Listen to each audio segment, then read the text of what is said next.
its 7th month. World leaders are looking for ways to pressure both Israeli Prime Minister Benjamin Netanyahu and Hamas leaders to agree to a ceasefire. Secretary of State Antony Blinken and the UK Foreign Minister flew to Saudi Arabia Monday to promote an Israeli truce deal and inject diplomacy to head off the ever-present fear of the conflict spreading wider. At a meeting of the World Economic Forum Monday, Blinken said Hamas has been given the power to end the suffering in Gaza. Hamas has before it a proposal that is extraordinarily generous on the part of Israel. And in this moment, the only thing standing between the people of Gaza and a ceasefire is Hamas. They have to decide, and they have to decide quickly.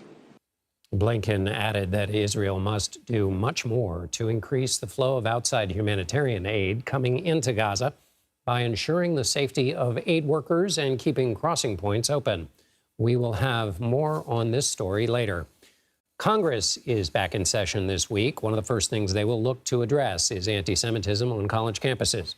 A bipartisan push for legislation comes amid clashes between pro-Palestinian and pro-Israeli demonstrators at universities in recent weeks.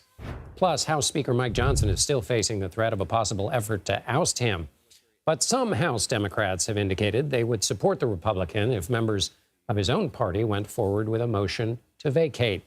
CBS News congressional correspondent Scott McFarland joins me now from Capitol Hill to sort through some of this. Scott, what would be part of this anti-Semitism legislation? What would it contain, and how do the votes look for it? To be clear, John, I'm expecting multiple proposals in the next few days, in addition to the ones we're going to discuss just now. This is going to become the focus of Congress over the next few days, if not the next few weeks. With little pressing business in front of them that is time sensitive, it seems Congress's prerogative to get into this matter of the unrest and the protests that are pervading U.S. college campuses. Among the proposals is one that would crystallize the definition of anti-Semitism as is understood by the U.S. Department of Education for its pursuits of anti-Semitism policies, for how it reviews incidents on campuses. There is, to a degree, in the minds of legislators, some art along with science as to how anti-Semitism is being defined right now, and they'd like to synthesize a new definition that is binding on the Department of Education. The sponsors of this legislation include some legislators who call themselves pragmatists, which is their way of saying, I'm a moderate from a purple district. I'm not being swayed by one party or another. We'll see where that goes. But I'll also expect, John, no shortage of messaging bills from Republican legislators trying to criticize the Biden administration for what it has done or not done to potentially fuel this political fire. I expect a reciprocal effort by Democrats who'd say a gridlocked Republican House majority hasn't helped matters either. Speaking of things that try to send a message, where do things stand on the motion to vacate the speakership? We've hit an inflection point on that, John. It would be only the second ever ouster of a U.S. House Speaker. It would obviously also be the second one in a year. So history's happening with great speed around here. Marjorie Taylor Greene had told us before the U.S. House went home for a district work period last week that she had no date certain for when she will pull the political trigger on this move. But she said she hoped her colleagues would get a grievance-laden response from their constituents back home last week, and would return here to Washington galvanized to get behind her and to get rid of the House Speaker, who she believes is cutting too many deals with Democrats and built a path to fund Ukraine. The week begins without any dam appearing to have broken, without any new people lined up behind her effort. So there could be new movement as the week begins, or all of this can be a big swing and a miss, which has, no matter what the outcome, John, succeeded for Ms. Greene in one way. She has had a unique platform and quite a bit of traction to everything she says here on Capitol grounds, and that's something that I suspect she enjoys. Yes, and it will only encourage her to go further, but it does suggest there are limits to the power of a single member empowered by this motion to vacate, which a single member can bring forward. But perhaps those limits, let me know if you think there are actual limits displayed by this most recent drama. And then finally, Scott, without any big legislative mountains to climb between now and the election, you mentioned messaging bills. What can we expect to actually come out of Congress? You know, they go away for the summer, then the election comes. What can we expect from Congress kind of for the rest of the year?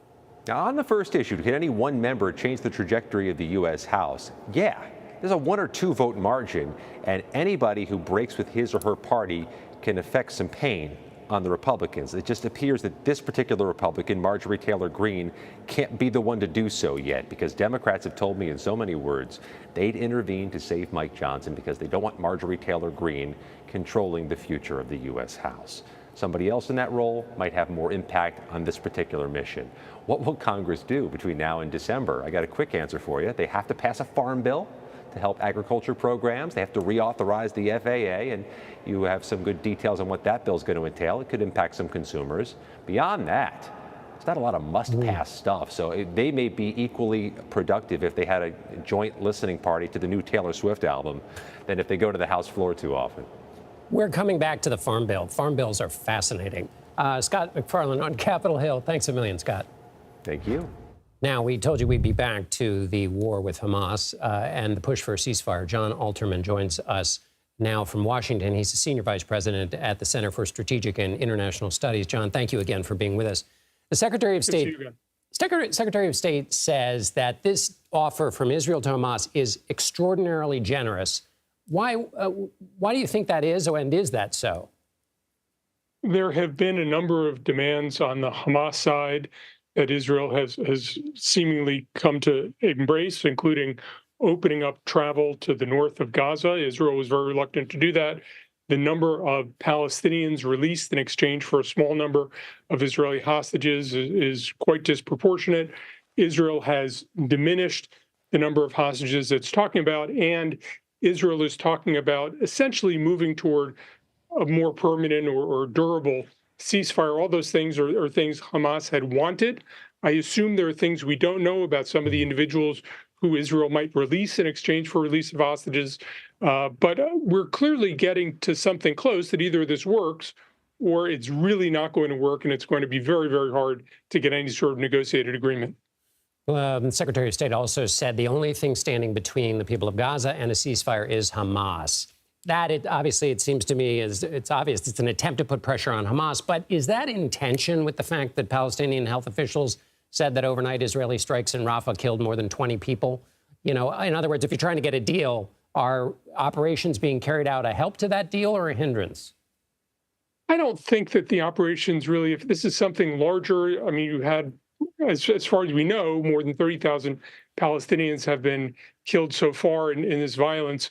I don't think that Israel's actions right now are going to head off a deal. The real question is, each side wants to get the best deal it can get. I think each side is willing to walk away.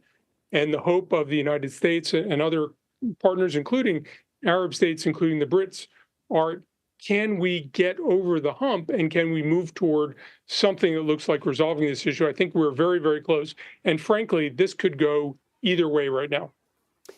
Give me your take, finally, John, on the Rafah question. Obviously, if there's a ceasefire, that puts it in second position. But you have the president on the phone with the Israeli prime minister. Secretary Blinken said that he does not want Israel to go in on the ground in Rafah. I ask you this, I feel like every time, but what is the level of U.S. leverage over the Israeli leaders? And can you help us understand that a little better? Because the assumption of U.S. leverage over Israel is behind the college campus protests and so much of the discourse here about this conflict. I think the U.S. does have leverage, certainly has more leverage since the killing of the workers for World Central Kitchen. I think that really was a shift. The United States has genuine concerns about the humanitarian situation in Rafah. But I think the United States is trying to use that as leverage with the Israelis. Hamas is trying to use it as leverage in the negotiations. Everybody is really negotiating. The Israelis say that this is their alternative to a negotiated agreement. If you don't agree, this is how the Israelis increase their leverage against Hamas. Again, this is very, very close. It's going to be a game of inches, whether we make it or not. I tend to think we probably will, but it is very close and it really could go either way. John Alterman with the Center for Strategic and International Studies. Thank you so much, John. And later this hour, our Deborah Pata speaks with a former IDF soldier who is breaking his silence. What he saw that he says shook him to his core. At least 3 law enforcement officers were killed during an operation in Charlotte, North Carolina Monday. 1 other officer is in critical condition. 2 were members of a local task force, and 1 was a U.S. Marshals Service deputy. At least 8 people are believed to have been shot. Police say the task force was attempting to serve a warrant when gunfire broke out. Officials say 1 shooting suspect was found dead at the home, and 2 others were arrested. No word yet on a possible motive. A container ship arrived at the port of Baltimore Sunday for the first time since a ship hit the Francis Scott Key Bridge, causing it to collapse. Its passage was made possible by a new 35-foot deep, 300-foot wide temporary channel in the Patapsco River. It's the 4th channel to open in a month, but commercial activity at the port is only 15% of what it was before the collapse. Maryland Governor Wes Moore says crews have removed more than 1,300 tons of steel wreckage. Officials equate that to at least 2 jumbo 747 planes. Engineers are hoping to reopen the full 700-foot wide channel by the end of the month. Congressional negotiators have agreed on a deal to improve air travel safety. The changes follow a number of close calls on runways. Lawmakers say the $105 billion bipartisan bill will increase air traffic controller staffing, and it requires the FAA to implement technology to help prevent collisions. There are some other items to include that will improve the travel experience. Airlines will have to stop charging families extra to sit together, and they'll need to accept vouchers and credits for at least 5 years. The bill also establishes an advisory committee to help attract more women to aviation careers. Currently, less than 10% of licensed pilots are women, and less than 3% are airline captains. What's not in the bill? A provision to raise the mandatory retirement age for pilots to 67 from 65. Current international rules would have prevented pilots older than 65 from flying in most countries outside of the United States. The Senate is expected to vote on the measure this week. The Supreme Court rejected Peter Navarro's request to be released from federal prison while he fights his conviction. The former Trump advisor is about 6 weeks into a 4-month sentence for contempt of Congress. He refused to comply with a subpoena from the House Select Committee that investigated January 6th. His lawyers tried to argue he shouldn't be kept behind bars because the legal questions behind his conviction are novel and up for debate. This was Navarro's second failed attempt to remain free while he appeals the verdict. Multiple tornadoes have torn across the Midwest and Great Plains over the past several days. Officials reported 106 tornadoes in 6 states Friday. Nebraska and Iowa were hit the hardest, along with Oklahoma, where at least 4 people were killed. Buildings were also leveled and tens of thousands of people lost power. Oklahoma's governor declared an emergency disaster for 12 counties Sunday. That means the state can provide resources to help with the cleanup. CBS News senior weather producer David Parkinson joins me now for more. David, what can you tell me about these tornadoes? And is 106 in 6 different places, is that a lot? Yeah, so this is the peak of severe weather season. I also want to mention that that's 106 tornado reports when we've now actually gone back and had the National Weather Service do the work of confirming those number of reports. We have at least 60 confirmed tornadoes. You can see this is the radar right now. It's considerably quieter. Yes, we still have some moisture along the Gulf Coast, but things are a lot better right now. But let's take you back. This is a loop going all the way back to Thursday, and you can see all of these lines of storms as they come through. Here's the latest breakdown that we have right now. So up here in the Omaha and then into Nebraska area, we had EF3 tornadoes. We had at least 5 of them there. We had another 3 tornadoes down in the Oklahoma City area that were at least EF3 strength, and we had an EF4 down there as well. So all of this, again, a potent line there. You can see the one moving through Oklahoma. You had another one, again, moving up through Nebraska. So what was so novel about this storm system is we had what I would almost call training tornadoes. So training rain is a concept where it's rain almost like down a railroad track. And basically, it's the same place getting hit over and over again, and you get flooding. Yeah. Well, in this case, you had tornadoes going over the exact same place. So I took us down to Ardmore. Here's a zoom in down towards Marietta and Sulphur. These are 2 of the places worst hit. And you see these lines again and again and again, the flashes of red. This is unusual. You don't usually get tornadoes tracking over the same place. So for example, here at 10:30, right over Sulphur, let's actually use a different color. Here is your hook echo. That is your first tornado over Sulphur. But then we'll advance it to 11:30. That's a tornado again. So an hour later, when you had rescuers going out to survey the damage and make sure people were safe, you had them having to take cover because you had another tornado going through. That is very rare. And then here again was the tornado that went down through Marietta as well. That was the EF4. This was the strongest tornado of the night. But man, it was a really active night. So I'm going to button two questions together. The first is, does that training phenomenon, why? Or is that just an interesting idiosyncrasy of this storm? And then secondly, what should we be paying attention to for this week? Yeah, so this was, I would describe this mostly as an idiosyncrasy for this storm. In reality, this storm system really just had an incredible amount of energy with it. And it just happened to unload right along the I-35 corridor in this south to north fashion. There were other storms, by the way, further north up towards the Norman area, up along near I-44 as well. But this is what we need to watch out for. So we've got 2 days. This is your Wednesday threat. Notice the area is fairly similar, but I think it's to the west of the Oklahoma City metro area. That's the big difference with this one. But tomorrow, yeah, that is a line of storms right around 4 p.m. in the Omaha area. And then you've got it now turning into a line. That is going to happen later on in the afternoon. And then you've got this Wednesday one. The key thing for tomorrow is I'm thinking that this is more of going to be a damaging wind threat, so 80-mile-an-hour wind gusts, and less on the tornado threat. But a place like Elkhorn, Nebraska, that had a tornado that was an EF3 back on Friday, they are in this area again. So that's something where you've got a lot of debris out there because not everything has been cleaned up, and now it can get lofted again by these storms. That's what we need to watch out for as we enter the heat of severe weather season. John, the key question, is this unusual? No, this is the peak of severe weather season, but this was by far the most active day we've had in a long time. It's been a long time since we've had an EF4. It's been several years, actually. And thank goodness you were here to explain it to us. Thank you very much. David Parkinson, thank you. The Daily Report is getting the first look at a new report on extreme violence towards people experiencing homelessness. Ahead, we'll look at the causes and potential solutions for the violence. We'll also hear from an advocate about the effect of laws criminalizing homelessness. Plus, the head of NATO tells Ukraine that help from the alliance is on the way. More details ahead. You're streaming the Daily Report.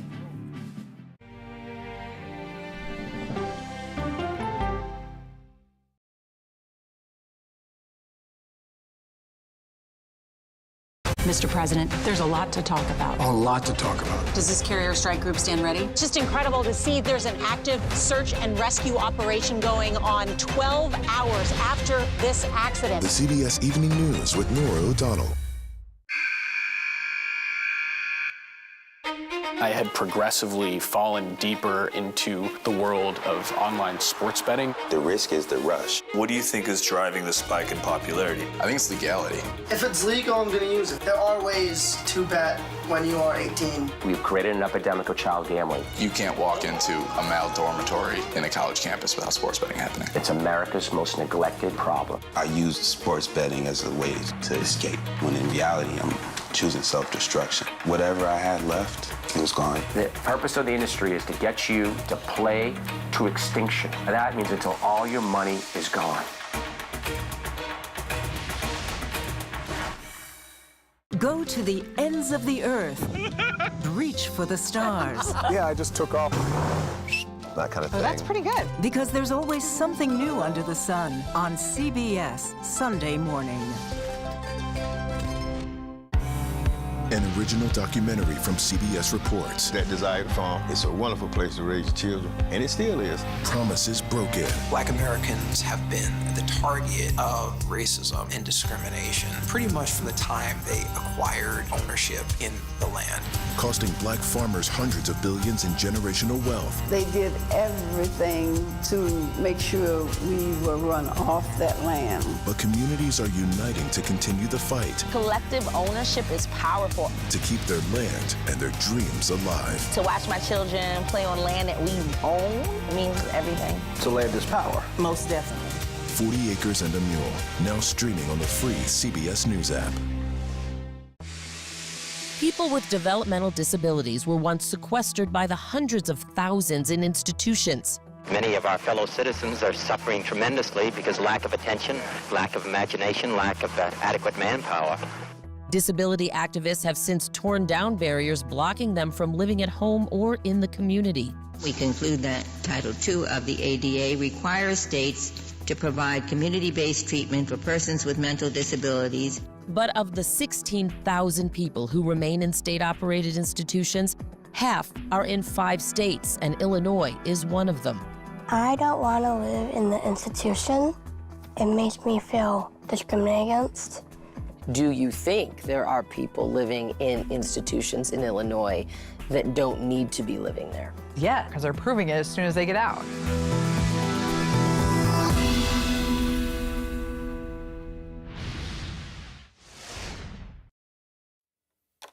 Last week, President Biden signed an aid package providing more than $60 billion in military assistance to Ukraine. Now, NATO Secretary General is urging other alliance members to speed up aid delivery. Jens Stoltenberg made an unannounced visit to Kyiv Monday. He told Ukrainians that NATO members haven't given Ukraine what it needs to fight Russia in enough time, despite promises to do so. But he said the flow of arms and ammunition would now increase. Ukrainian officials believe Russia is assembling forces to launch a major offensive in the summer.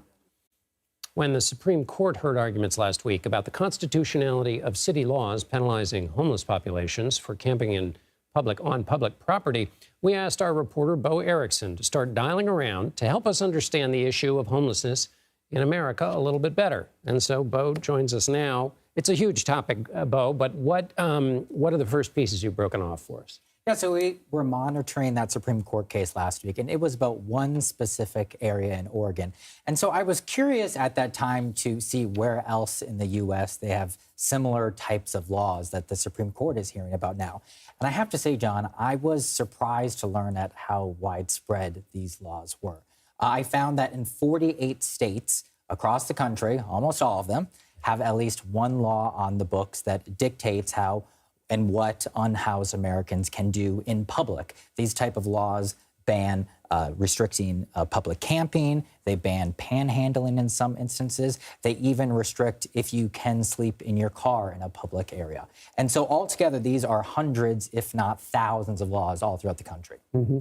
And so then what have you found in terms of the way those laws, because the laws are really where the rubber meets the road in terms of people who are unhoused, number that's been growing, and yet communities that are dealing with the larger number of unhoused. So what have you found in terms of how these laws interact with actual human beings? Yeah, and advocates say that these laws have consequences. I spoke with a top advocate. His name is Donald Whitehead, and he leads the National Coalition for the Homeless. And when you speak with him, John, you can just tell how passionate he is, because this is very personal for him.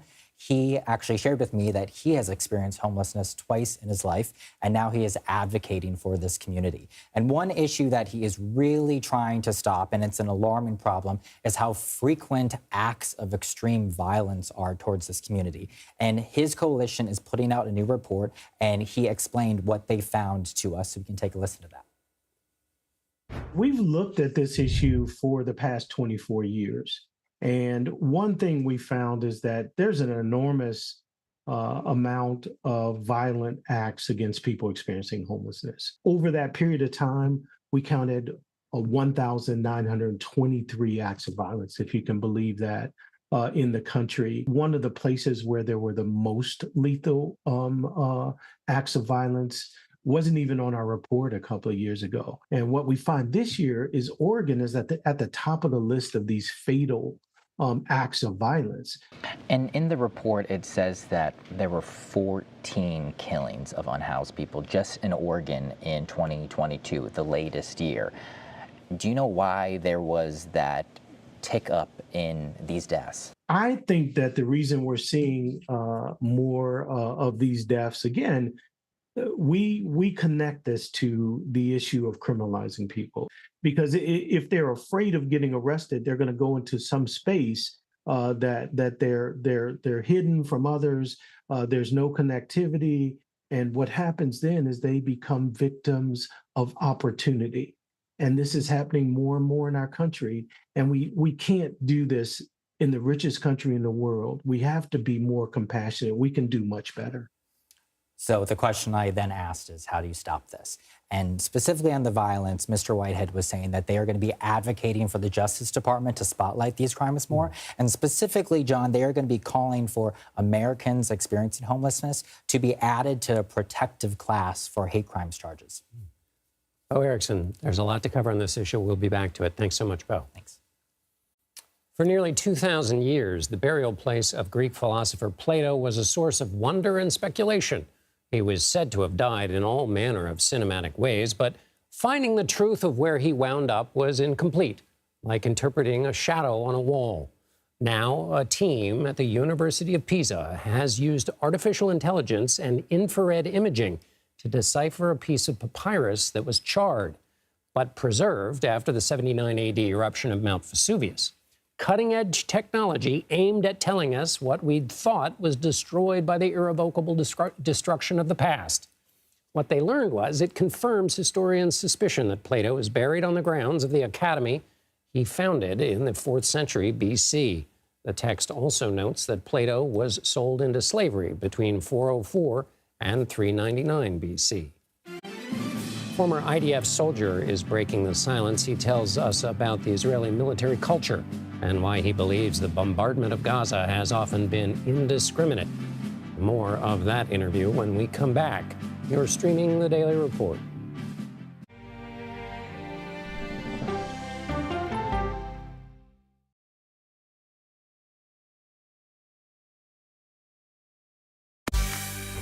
On our places, bright, shiny faces. When you wake up in the morning, we want to be your go-to team. Nate has one of the quickest minds I've ever seen. Tony has a way of making people feel comfortable. Gail has this unbelievable knack to ask the question that you're asking at home. I've been told I could talk to a tree, and that's pretty much true. I don't go to work in the morning. I go for coffee with my 2 good friends, and we talk about the world. Your morning routine just got better. CBS Mornings, weekdays at 7. It didn't seem like anything could happen, because nothing ever happens in East Palestine, but it did. Authorities released toxic fumes from 5 derailed train cars. Resident, please evacuate. Acute bronchitis due to chemical fumes. Did you ever have these problems before the derailment? No, ma'am. This neighborhood's not safe no more. We can assure the community that there's not vinyl chloride entering their communities. Then why are there so many people feeling these various symptoms of bloody noses or difficulty breathing, bronchitis? That's a hard question to answer. We're talking about one of the most blatant releases of a mixture of some of the most toxic chemicals that we've seen in America. I feel like now I have a duty to warn other communities. If my daughter has to watch me die of cancer, at least it saves someone else.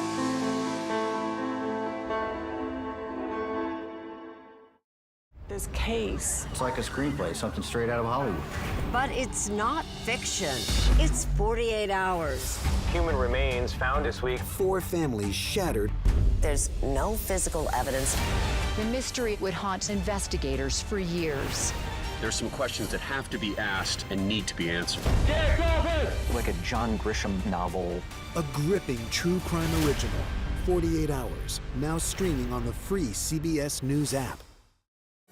Stories that inform. You can be really old at 60, and you can be really young at 85. Inspire. How do we unlock the power within ourselves to be who we want to be? And brighten your day. The best part of fame is making people feel good. Always send the people home happy. Make every day a little more like Sunday morning. Here comes the sun. Stream now on the free CBS News app. Hello, everyone, and welcome to our Dragon capsule here in space. Sightseers in space, the thrill of a lifetime. Seeing the Earth from space, it was so exhilarating. But the risks that come with the territory. There have been 4 fatal accidents. That's a 1% fatal accident rate. Might make you look before you launch. If you had 1 out of 100 airplanes falling out of the sky, we'd have a public crisis. Space tourism, now streaming on the free CBS News app. Welcome back to the Daily Report. I'm John Dickerson. Here are some additions to our top stories. At least 3 law enforcement officers and 1 suspect were killed after a shooting in Charlotte, North Carolina Monday. A U.S. Marshal Task Force was attempting to serve a warrant when gunfire broke out. After a break Monday, former President Trump's New York criminal trial is set to resume Tuesday. A banker who helped former Trump attorney Michael Cohen open an account for the so-called hush money payment is expected to continue testimony. World Central Kitchen resumed operations in Gaza today, nearly a month after an Israeli airstrike killed 7 of its workers. The organization says it has trucks with nearly 8 million meals ready to pass through the Rafah crossing. The State Department concluded Monday that 5 Israeli military units committed serious human rights violations against Palestinians in the West Bank before the October 7th Hamas attack on Israel. Deborah Pata spoke with a former IDF soldier who is now criticizing Israel's response in Gaza. Deborah? Good evening, John. Well, over 34,000 people have been killed in Gaza in nearly 7 months of Israeli bombardment. And the Israeli Defense Force says 13,000 of those are Hamas operatives, something we cannot verify as we are not allowed to enter Gaza independently. But the images and testimonies coming out of Gaza tell a different story. It is mostly women and children who've been killed. When Israelis talk about the most moral army in the world, they're doing that while ignoring a truism, which is you can't be a moral occupier. Avner Gavriyahu is a former IDF Special Ops sniper who was based in the West Bank between 2004 and 2007. Now he's the director of Breaking the Silence, an organization that does exactly that. Someone who joined the army with enthusiasm and belief that I could be sort of a good soldier in a harsh situation, that all shattered when I barged into Palestinian homes, when I arrested children. And there's families, children, elderly men and women, just a family. An understanding that you're their nightmare, basically. I think that shook me to my core. Since then, his organization has collected hundreds of testimonies of veteran soldiers exposing the harsh reality of serving in the IDF. I learned that our society is ignorant to a lot of what we're asking our sons and daughters to do in our name. And what they're being asked to do, he says, is often very wrong. We're not asking why Israel went to war.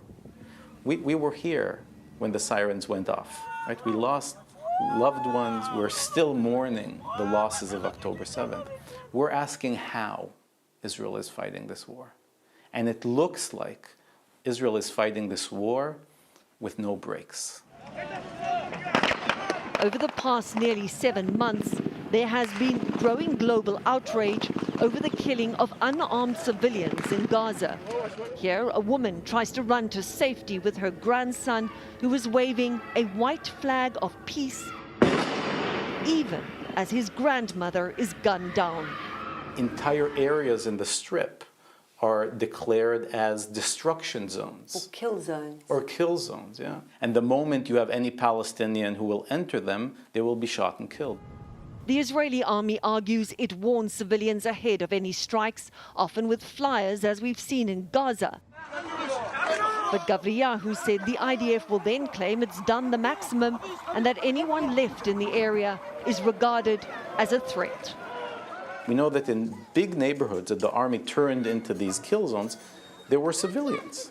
There were people still living there for different reasons. They couldn't leave. They didn't believe the army would come. People that are handicapped or elderly. An enduring image of this war is that of civilians fleeing the fighting over and over again, on foot, using donkey carts, pushing the elderly in wheelchairs. So what does that mean when you have rules of engagement that allow you to shoot and kill anything in that area? We know that in some cases this will be translated into killing civilians, but in others, sadly, also Israeli hostages. In December last year, 3 Israeli hostages escaped from captivity in Gaza, holding a white flag. They were shot dead by their own army. They're in the wrong area. So if you're in the wrong area, the chances are that you will not leave there alive.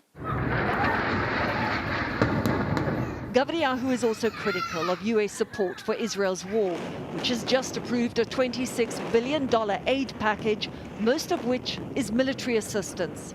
Right? This war couldn't have gone on a second without the backing of Biden and the Biden administration, and without the fueling, literally, of weapons that kept going even after the criticism coming out of Washington. He also believes the bombardment of Gaza has often been indiscriminate. And I think that that's exactly the revenge mentality that is, I think, consuming or consumed big parts of the military after October 7th. We almost stop seeing the other person as human. Yeah, look, I mean, I think that there's been dehumanizing across the boards. Painfully illustrated in what's been dubbed the Flower Massacre at the end of February, where more than 100 Palestinians were killed collecting bags of flour from aid trucks.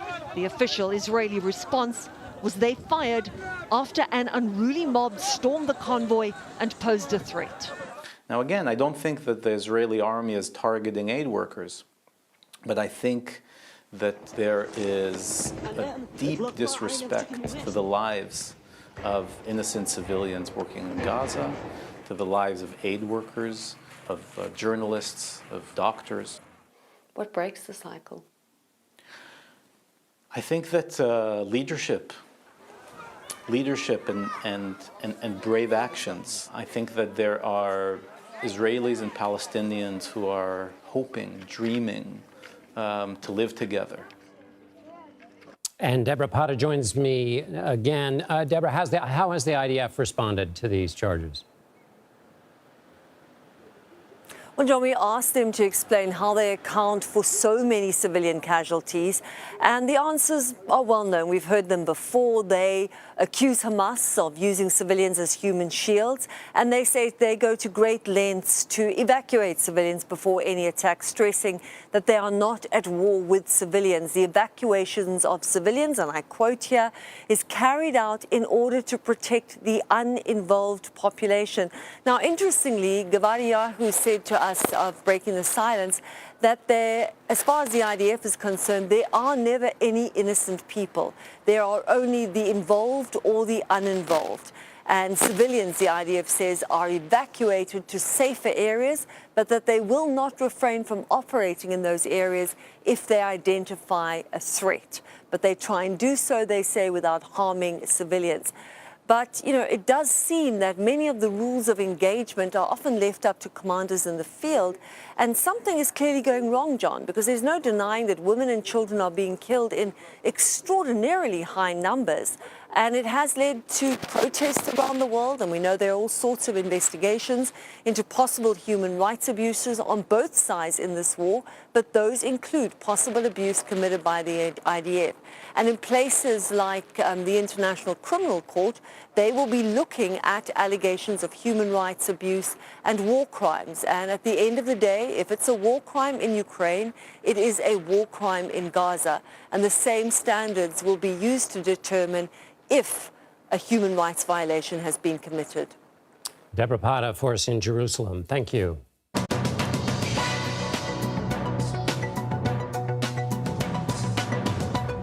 Leaders from around the world gathered in Saudi Arabia's capital Monday for a World Economic Forum business conference.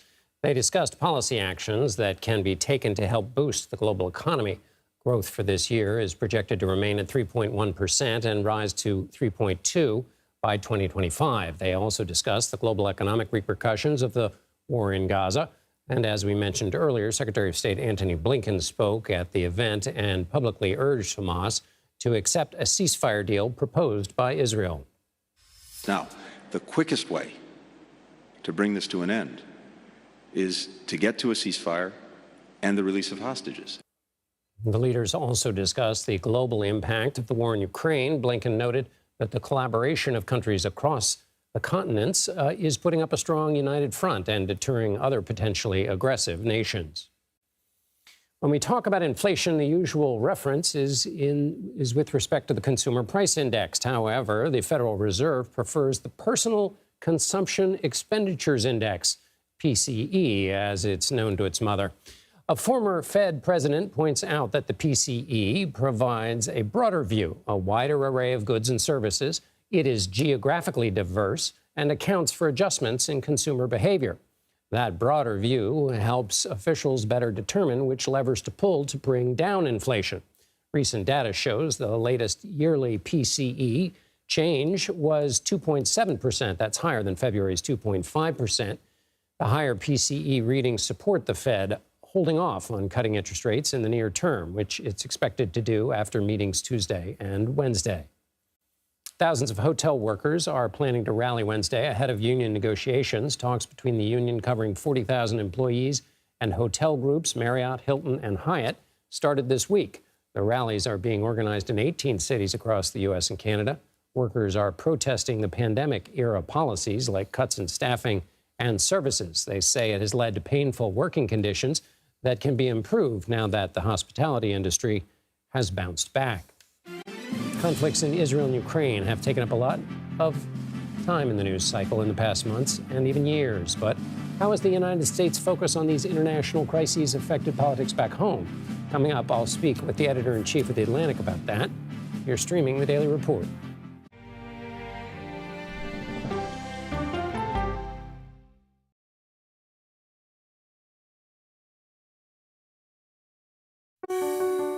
Washington is the seat of power. National security, foreign policy, global economics, every story comes through Washington in some way. We bring some of the most powerful voices in America to the table. We don't just ask the questions, you have to go deeper. We try to understand what's at the heart of the issue we're talking about, to then come forward with solutions. Face the Nation on CBS.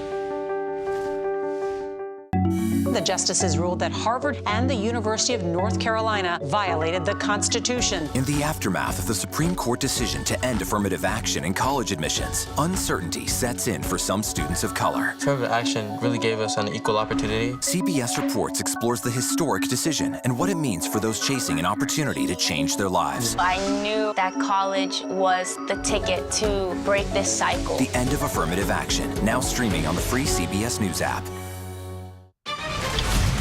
Okay, let's go. You guys good? Hey. All right, we good? Keep going. The clock, it's ticking. Off we go. 60 minutes. 60 minutes. 60 minutes. It's time for 60 Minutes, Sundays on CBS.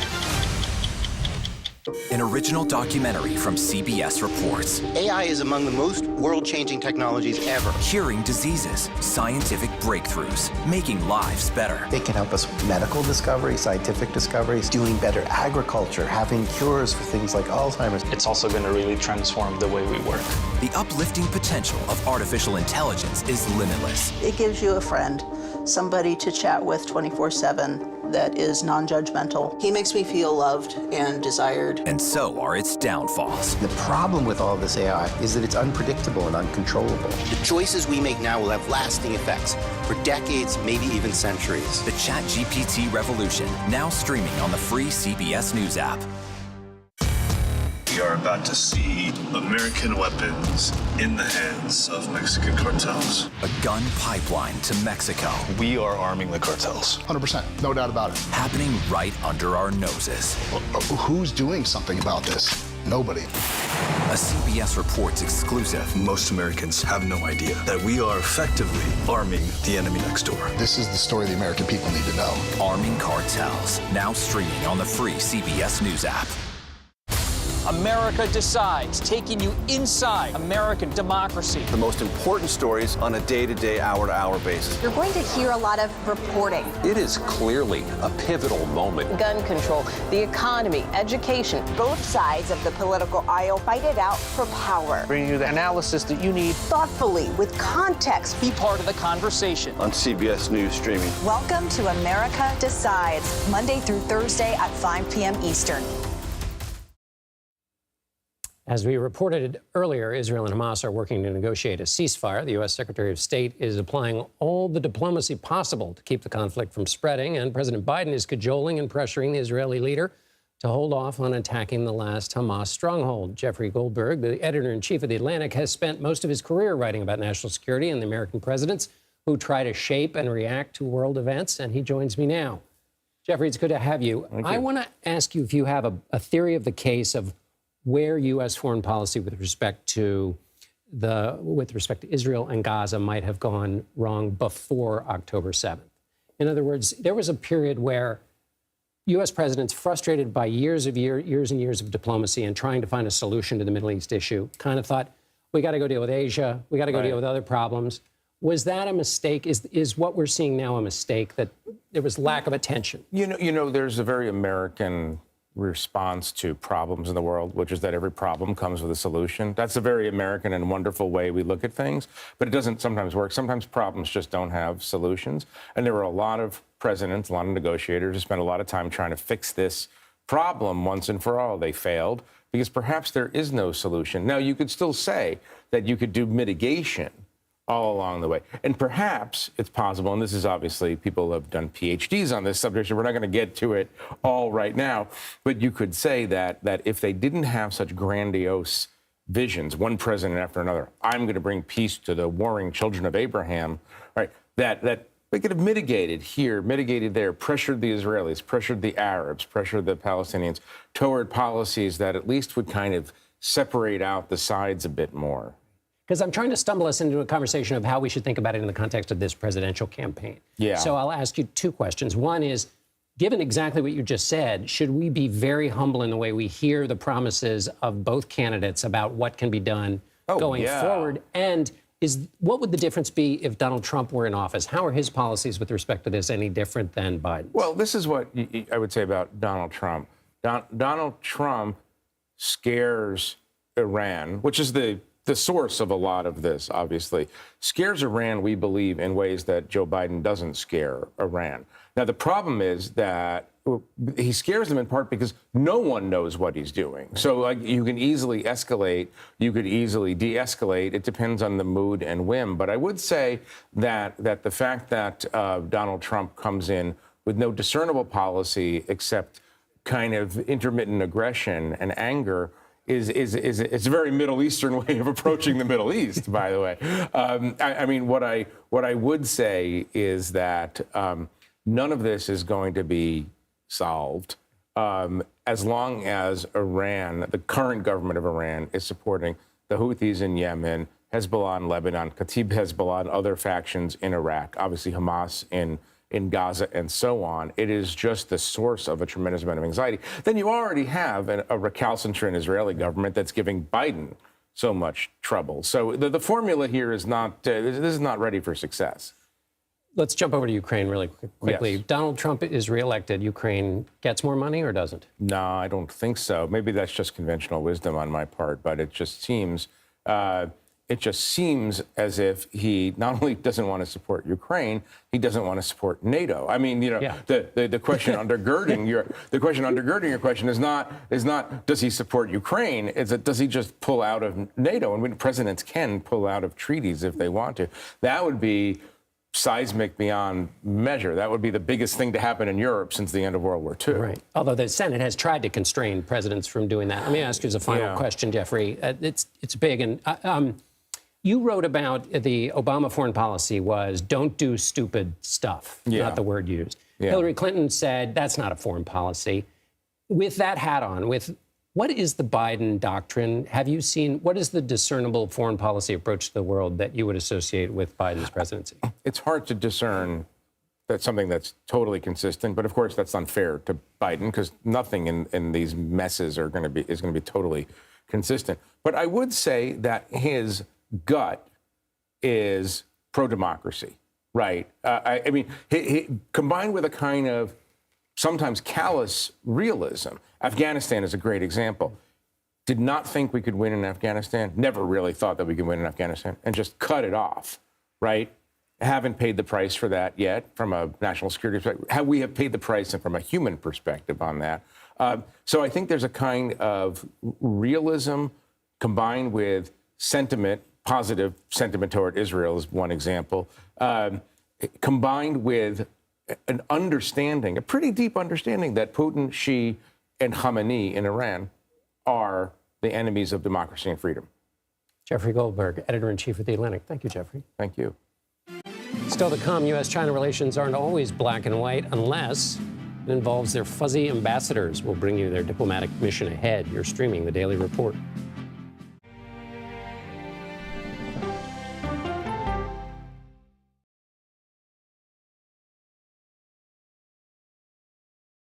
Go to the ends of the earth. Right now. We got something crazy. And reach for the stars. Here we are. Time. Yes, it's my comeback. Hey, this is pretty fun. But wait, there's more. Experience thought-provoking, Welcome to the idea of being a human being. innovative, and truly original reporting. Look through a telescope and go, wow. Because there's always something new under the sun on CBS Sunday morning. At this moment, terrorists could be plotting another attack. 9/11 triggered a counter-terrorist system that included a secret database. This person needs a closer look. A growing list of nearly 2 million people, including some Americans who say they're innocent. For 1 hour flight, I have to spend 6 hours to go and come back. CBS Reports explores the system, the people responsible for it, and those pushing for change. I'm not fighting against them. I'm fighting for them to do the right thing. The Watch List, now streaming on the free CBS News app.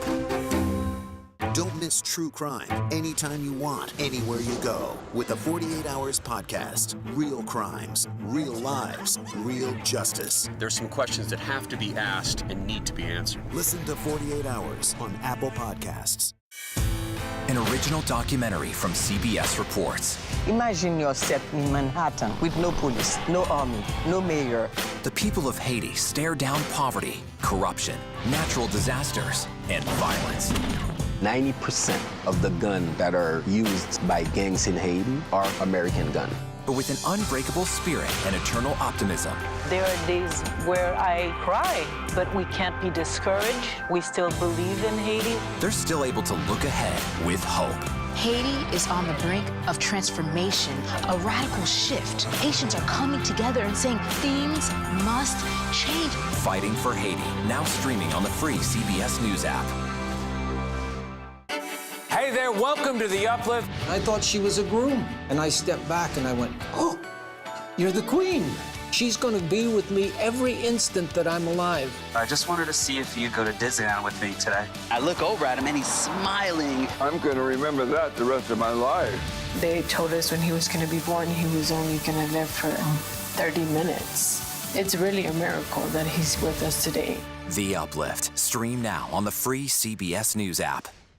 When you wake up in the morning, we want to be your go-to team. On our places, bright shiny faces. I don't go to work in the morning. I go for coffee with my two good friends, and we talk about the world. Your morning routine just got better. CBS Mornings.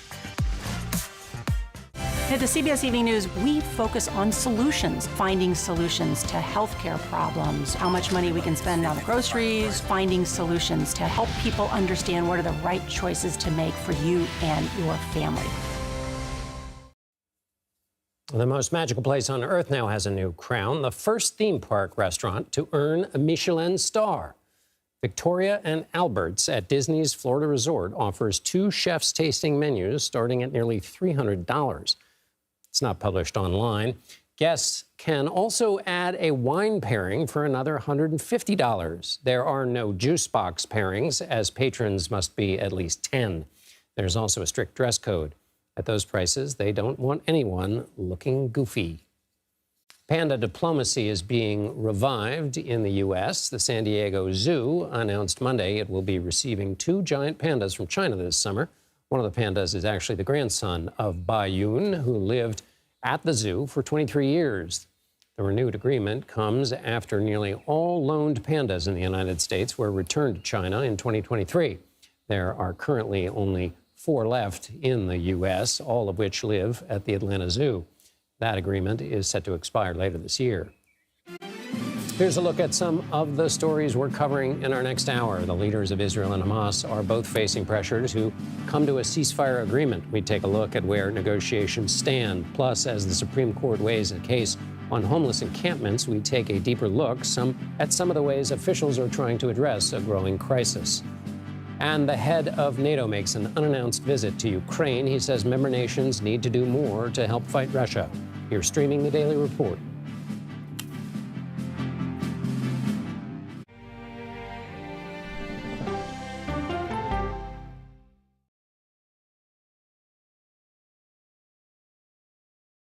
Okay, so let's just start at the beginning. Well, let me start with this. What is at stake here? What is the answer then? Do you know why? You want me to just keep going? Is that a good thing or a bad thing? Were there death threats? How is this possible? What's wrong with that argument? Are you saying they lied? Have you told the government that? Why won't you say the word crisis? You're not answering my question. This really Is that scary? Does that make sense? What do you mean? What does that mean in Did any of that make What sense? have you What's your response? What happened?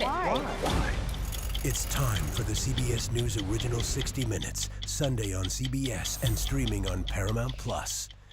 There is no more room in our city. New York City is receiving record numbers of migrants. Today, we're going to have more than 500 adults and children come through that door. Tensions rise as shelters reach max capacity. We don't have to take care of them. CBS Reports goes inside a crisis cities and families are facing as they fight to survive. The United States still has a glimmer of hope for people to come here. Fighting for a future. Now streaming on the free CBS News app.